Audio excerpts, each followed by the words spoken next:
Tugasku menemanimu.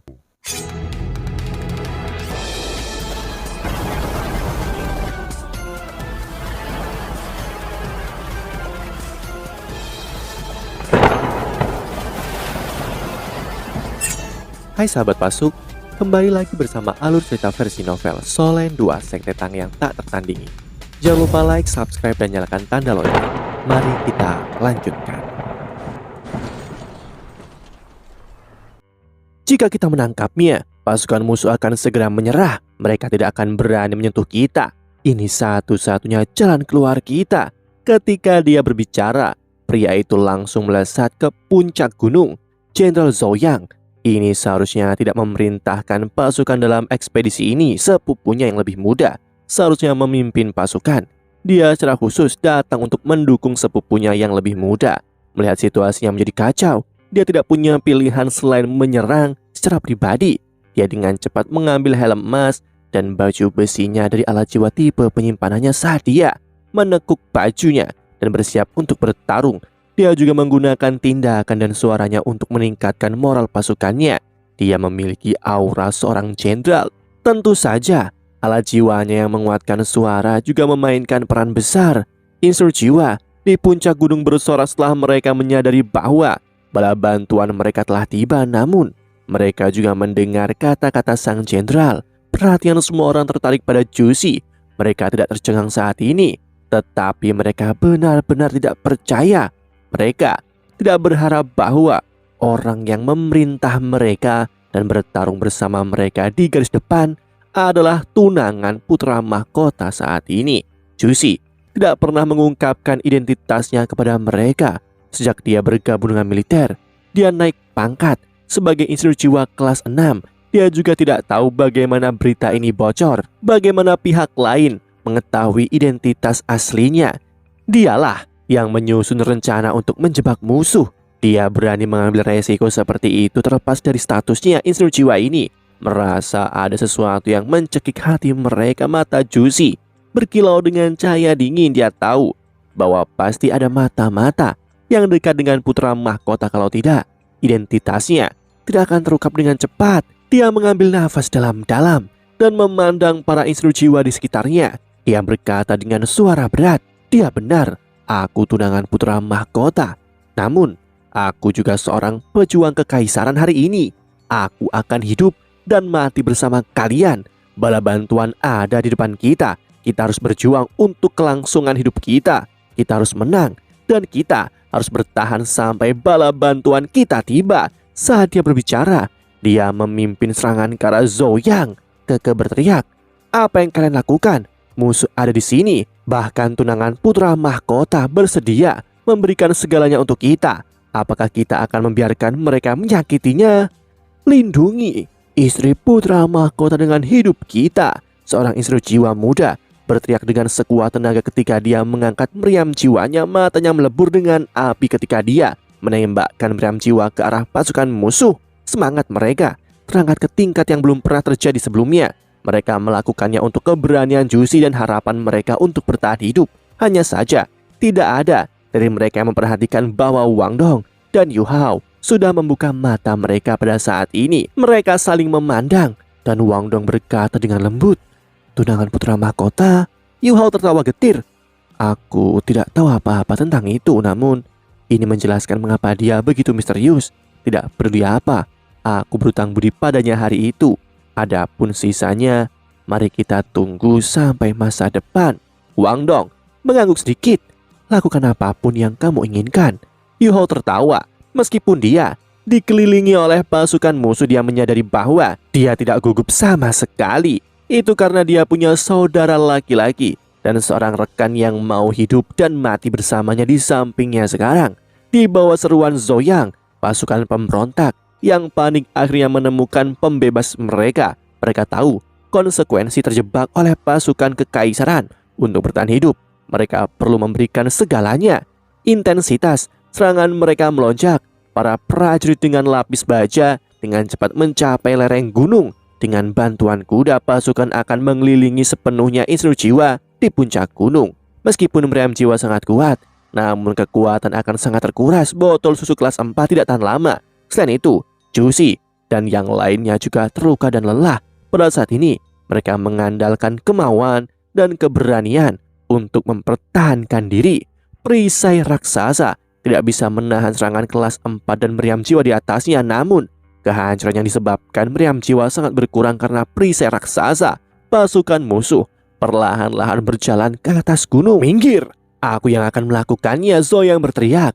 Dia berusia 30 tahun. Dia berada di puncak hidupnya. Adipati telah memberontak dan ingin menciptakan kekuasaannya sendiri karena si Zoyang ini. Jika bukan karena fakta bahwa Zoyang ambisius dan wilayah Adipati seperti benteng, mengapa Adipati yang menua dan bahkan bukan seorang master jiwa membuat keputusan yang begitu menentukan seperti ini?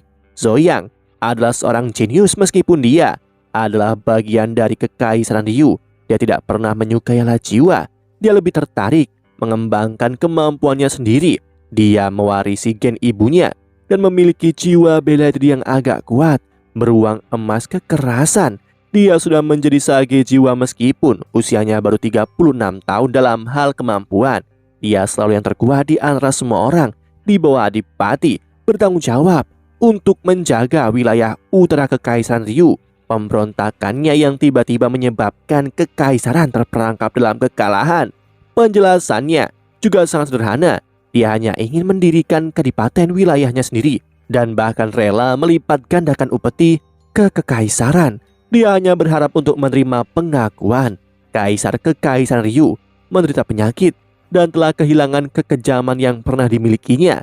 Dia tidak terburu-buru untuk menggunakan kekuatan militer melawan Adipati karena dia takut akan reaksi seperti tindakan yang mungkin diprovokasi dari Kekaisaran Tiando atau Kekaisaran Starlo. Namun putra mahkota terus mengambil sikap keras dan menjulukinya sebagai pemberontak yang perlu dibunuh.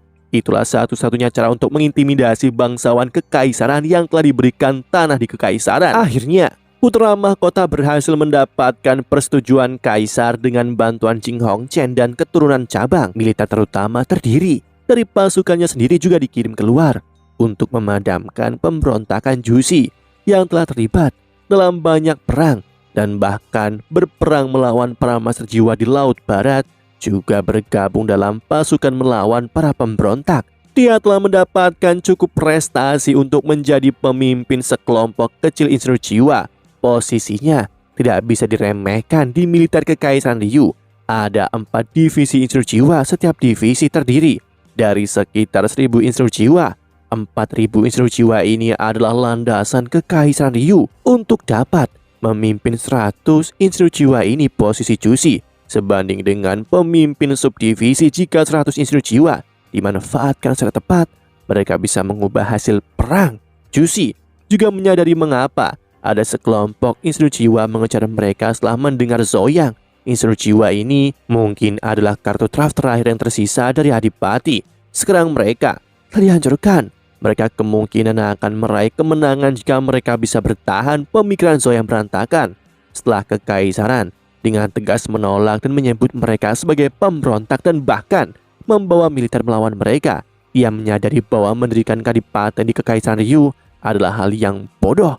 Camp Adipati berantakan sekarang. Alasan mengapa mereka pergi habis-habisan hari ini dan mengirim insurgensi jiwa serta seluruh pasukan adalah karena mereka ingin menangkap Jusi yang mereka ketahui adalah tunangan putra mahkota. Dari informasi orang dalam, dia tidak pernah berpikir untuk menyakiti Jusi. Dia hanya ingin menangkapnya hidup-hidup dan menggunakannya sebagai alat negosiasi dengan kekaisaran Ryu. Dia secara alami tahu bahwa Su Tianran bertanggung jawab. Dia sudah memikirkan rencana pelarian untuk dirinya sendiri. Tuntutannya juga tidak masuk akal. Dia bersedia untuk menyerah dan menyerahkan kekuatan militernya. Yang dia minta hanyalah menjaga tanah dan kekayaannya. Namun semua ini hanya mungkin jika dia bisa menangkap Jusi. Kalau tidak mungkin dia bisa bernegosiasi dengan kekaisaran. Militer kekaisaran juga telah menemukan niat Zoyang. Pasukan di sekitarnya dengan cepat bergegas membantu Jusi. Saat ini adalah perang waktu. Saat Zoyang berteriak, dia meledak ke depan. Dia mengambil tombak dari seorang prajurit dan melemparkannya ke depan. Tombak panjang itu terbang ke puncak gunung seperti sambaran petir. Bahkan tombak berhasil menahan sejumlah besar tembakan yang datang dari puncak gunung. Zoyang memiliki semacam jiwa bela diri di atas standar. Dia adalah seorang sage jiwa 7 cincin sejati. Dia berteriak tiba-tiba tubuhnya membengkak dan tingginya segera melonjak. Otot-ototnya yang berkembang membelah bajunya. 2 cincin jiwa kuning, 2 ungu dan 3 hitam tiba-tiba bangkit dari kakinya. Moral dari pasukan Adipati melonjak ketika mereka melihat 7 cincin jiwanya. Mereka mengikuti berlari ke atas gunung. Tekanan besar menyebabkan para instru jiwa di puncak gunung mulai menyerah. Pasukan musuh tampaknya tidak peduli dengan kehidupan mereka ketika mereka bergegas ke atas gunung. Meriam jiwa dan sinar jiwa tidak mampu lagi menekan pasukan musuh. Sudah ada beberapa pasukan yang berhasil mencapai puncak gunung dan beberapa instru jiwa jarak dekat mulai bertarung dengan mereka. Zoyan berhasil melihat Jusi dalam jubah prajurit putih terus-menerus mengeluarkan bom jeruk. Jusi secara alami melihatnya juga. Ia tampak agak pucat pada saat ini. Kekuatan jiwanya telah terkuras terlalu banyak. Ia benar-benar dihabiskan sekarang. Zoyan terlalu cepat. Ketika dia berada di sekitar 50 meter dari puncak gunung, dia mulai menerima rentetan serangan dari para instru jiwa. Namun dia sangat kuat, memegang perisai raksasa di masing-masing tangannya saat dia memblokir serangan. Kecepatannya tidak berkurang. Biar aku yang melakukannya, Keke berteriak, dan meriam petirnya mengarah ke Zoyang. Dia menuangkan seluruh kekuatan jiwanya. Indra Zoyang sangat akurat sebagai sage jiwa. Dia bisa merasakan ancaman yang akan segera terjadi dan dengan cepat melemparkan perisainya ke puncak gunung. Diarahkan ke arah Keke. Pada saat yang sama, cincin jiwa pertamanya dan ketiga menyala. Cahaya keemasan muncul di kulitnya. Bukan hanya itu, tetapi ia juga memperluas ukurannya. Otot-ototnya yang berkembang membuatnya tampak seperti beruang sungguhan. Keterampilan jiwa pertamanya adalah tubuh emas dan keterampilan jiwa ketiganya adalah mengamuk. Beruang emas kekerasan memiliki sedikit garis keturunan beruang cakar teror emas gelap. Itu juga salah satu yang terkuat di antara semua jiwa bela diri tipe beruang. Ia mahir dalam pertahanan dan serangan dan memiliki kekuatan yang besar. Keke menggertakkan giginya dan mengabaikan 2 perisai besar yang dilemparkan padanya. Ia menembakkan meriam petir. Ungu kebiruan setinggi 1 kaki ditembakkan ke arah Zoyang. Petir menyala dan udara mulai berubah. Para prajurit bahkan tidak mampu berteriak sebelum mereka mati. Ketika kilatan petir melewati mereka, mereka langsung berubah menjadi abu. Zoyang mendengus dan mengulurkan tangan kanannya. Dia meraih seorang prajurit lapis baja sebelum melemparkannya ke atas. Dia telah melepaskan keterampilan jiwa untuk membingungkan Keke. Sebuah ledakan luar biasa mengguncang udara dan banyak prajurit langsung hancur berantakan. Bola cahaya ungu kebiruan meledak di udara dan gelombang kejut yang kuat membuat ratusan orang berdiri saat kilat melintas. Para prajurit di sekitarnya meledak berubah menjadi abu atau dikirim terbang dengan lemas ke udara. Zoyang tidak mundur bahkan di hadapan gelombang kejut, menolak gelombang kejut dengan paksa. Namun dia juga terkejut menemukan bahwa Keke masih hidup. Setelah dia melemparkan perisai padanya, 2 sosok muncul di depannya. Kedua perisai raksasa itu dipegang dengan mantap di tangan seorang pria muda. Remaja itu hanya berdiri di sana, tetapi dia membawa tekanan besar pada Zoyang. Tekanan ini tidak datang dari kemampuannya, tetapi dari semangatnya. Zoyang pernah ke kota cahaya sekitar 6 tahun sebelumnya dan bertemu dengan Su Tianran di sana. Pada saat itu, Su Tianran telah meninggalkan kesan mendalam di benaknya saat ini. Pemuda ini memancarkan aura yang persis sama dengan Su Tianran saat itu, tetapi bahkan lebih mengesankan. Siapa dia? Zoyang berada di sisi gunung lain sebelumnya dan tidak melihat sekelompok instru jiwa yang dihancurkan. Ketika berita itu sampai kepadanya, pasukan kekaisaran sudah tiba. Zoyang tidak tahu bahwa ada 2 individu kuat di sisi Jusi yang telah memusnahkan seluruh kelompok instru jiwa. Ya, orang yang memegang kedua perisai itu adalah Yu Hao. Yu Hao menarik nafas dalam-dalam. Dia tahu bahwa dia tidak bisa menahan diri pada saat ini, atau mereka tidak akan bertahan. 4 cincin jiwa putih bangkit dari kakinya. Instru jiwa di sekitarnya terkejut. Itu semua cincin jiwa 10 tahun Yu Hao melemparkan kedua perisai itu kembali ke arah pasukan musuh. Tangan kanannya menutupi dahinya dan dia menutup matanya. Cincin jiwa putih yang tampak aneh mulai naik dari kepalanya ke langit. Wang Dong telah bergerak ke belakangnya dan menekan tangannya ke punggungnya. Tahu bahwa Yu Hao menutupi dahinya untuk menutupi cahaya yang datang dari mata takdir. Lingkaran putih naik sekitar 10 meter sebelum mulai menyebar. Lingkaran putih berguling hampir 100 meter menuruni gunung. Saat itu membasmi pasukan pemberontak. Mereka semua runtuh seperti gandum. Setelah itu mereka meluncur menuruni bukit dengan lemah. Hanya Zoyang yang tersisa di medan perang sekarang. Lingkaran putih itu juga menyentuh Zoyang yang merasa gelombang kelemahan menyebar ke seluruh tubuhnya. Dia mengedarkan kekuatan jiwanya pada tingkat yang intens sebelum dia berhasil mempertahankan keinginan bertarungnya dan menjaga agar tidak terpengaruh oleh kelemahan ini. Keterampilan jiwa apa ini? Ini bukan serangan massal, tapi keterampilan jiwa tipe kontrol massal. Pelemahan itu begitu kuat sehingga para prajurit bahkan tidak bisa mengangkat baju besi mereka sendiri setelah terpengaruh olehnya. Apakah dia seorang master jiwa tipe kontrol? Dia terkejut saat melihat Yu Hao. Dia tidak bisa mengerti bagaimana leluhur jiwa 4 cincin dengan hanya 4 cincin jiwa 10 tahun mampu melepaskan keterampilan jiwa yang bisa melumpuhkan ribuan tentara, mengirim mereka berguling dan jatuh menuruni bukit. Serangan Yu Hao berhasil membuat ruang bernafas untuk Jusi dan yang lainnya. Pasukan kekaisaran tiba dan tidak bisa dianggap enteng. Bukan hanya Jusi dan tim instruksi jiwanya yang terlibat dalam perang ini. Ada lebih dari 5 tim yang terlibat. Ini adalah jumlah pasukan terbesar yang bisa diaktifkan Su Tianran. Dia ingin menyelesaikan misi ini dalam sekali jalan. Ini juga merupakan hal yang sangat penting dalam keseluruhan rencananya.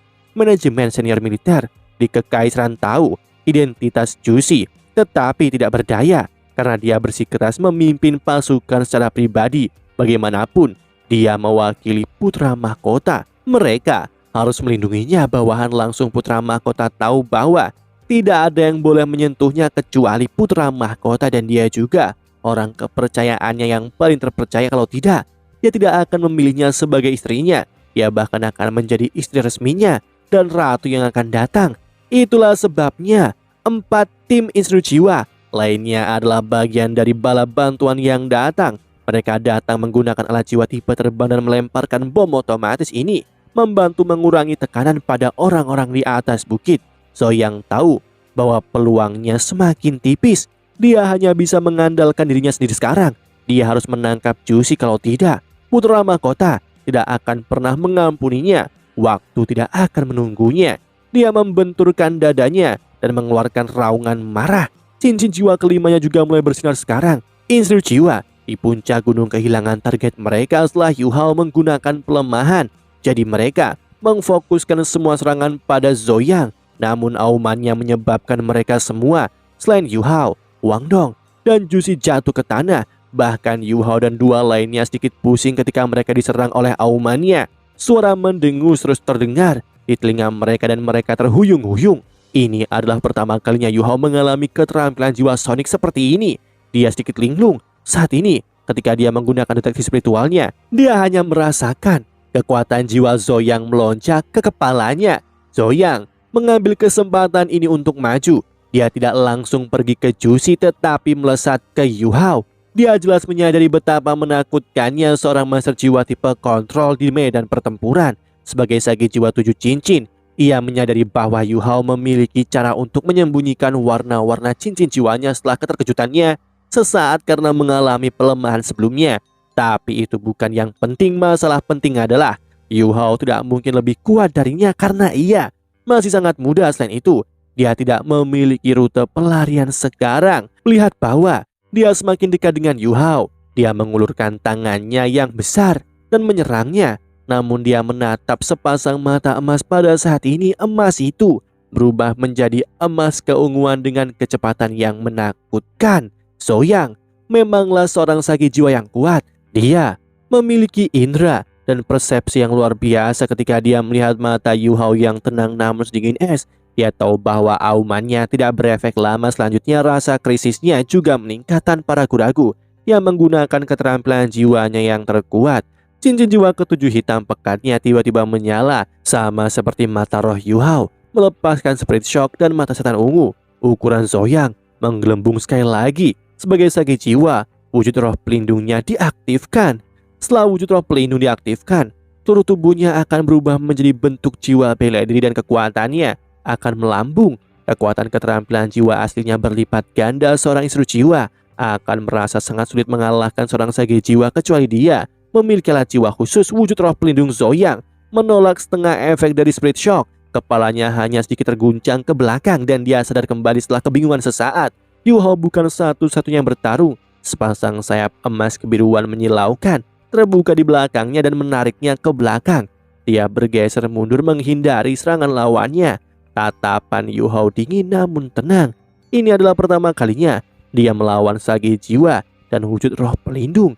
Ini bahkan saat yang kritis, namun dia tidak cemas. Sebaliknya dia bersemangat. Dia berkultivasi tanpa kenal lelah sehingga dia bisa menantang batasnya dan melawan orang lain yang kuat. Jika dia sendirian, dia tidak akan pernah bisa mengalahkan sage jiwa tujuh cincin. Tidak peduli seberapa kuat jiwa bela diri kembarnya dan alat jiwa apa yang dia miliki, namun dia memiliki Wang Dong sekarang di sampingnya. Yu Hao berteriak, "Minggir!" Yusi kembali. Saat dia berteriak, matanya bersinar dengan cahaya keemasan terang. Sepasang tangan juga melingkari pinggangnya. Adegan mengejutkan lainnya muncul sekali lagi, dan cahaya keemasan yang dipancarkan Yu Hao menjadi lebih terang. Golden Road dipamerkan sekali lagi. Cahaya tiga warna biru, ungu, dan emas diubah menjadi sinar yang unik. Sinar cahaya ini muncul di jalan yang harus dilintasi oleh Zoyang. Bahkan sage jiwa tidak bisa menghindari serangan ini karena Yu Hao memiliki deteksi spiritual untuk mendahuluinya. Perlu diingat, salah satu kemampuan menakutkan Golden Road adalah menyegel jiwa bela diri. Tubuh emas bersinar. Zoyang ditelan oleh Golden Road. Dia merasakan gelombang panas yang menyengat beredar di seluruh tubuhnya. Adegan yang menakjubkan segera terungkap. Langkah Zoyang menurun tajam dan rambut keemasan di tubuhnya mencair dengan kecepatan yang mengkhawatirkan. Cahaya keemasan yang bersinar dari tubuhnya juga menjadi lebih terang. Yu Hao menarik nafas dalam-dalam setelah serangkaian pertempuran ini. Dia juga sangat lelah, namun dia tidak berniat beristirahat pada saat ini. Jika Zoyang dibiarkan melepaskan kemampuan penuhnya, semua orang di puncak gunung akan mati. Wang Dong, terserah kamu sekarang.